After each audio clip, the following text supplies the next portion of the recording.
當你見到有人聲稱自己靈命成熟，但係佢情緒唔成熟嘅時候，唔知你會有咩諗法呢？當教會領袖自己嘅情緒都唔成熟嘅話，又可以培育出點樣嘅門徒，建立點樣嘅教會呢？得獎暢銷作者彼得史卡吉羅認為，情緒健康同埋靈性健康係唔能夠分割嘅。如果情緒唔成熟嘅話，靈性亦都唔可能成熟。呢位享負盛名嘅情緒健康門徒事工創辦人，近年積極透過書籍同埋課程，幫助全球教會革新門訓策略，從情緒健康開始，建立具有轉化能力嘅門徒訓練。繼姊妹斷捨離、教會深度行同埋領袖真性情之後，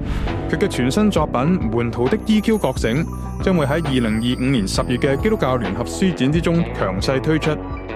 呢本作品幫助教會從領袖開始學習以下功課，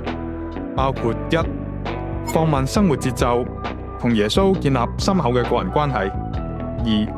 挑戰主流文化裏邊對於追隨耶穌呢個呼召作出妥協嘅種種價值；3、正視自身嘅悲傷、失落同埋脆弱，呢啲情感一旦被忽略，喺人際相處之中好容易懷有戒心，激發情緒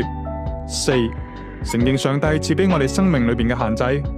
；5、明白家庭同埋個人經驗點樣影響當下嘅門徒訓練；6、透過我哋愛人嘅能力衡量我哋靈命嘅成熟程度。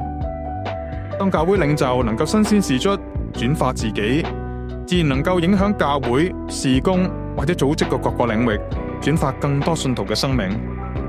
門徒的 EQ 覺醒由宗教教育中心出版，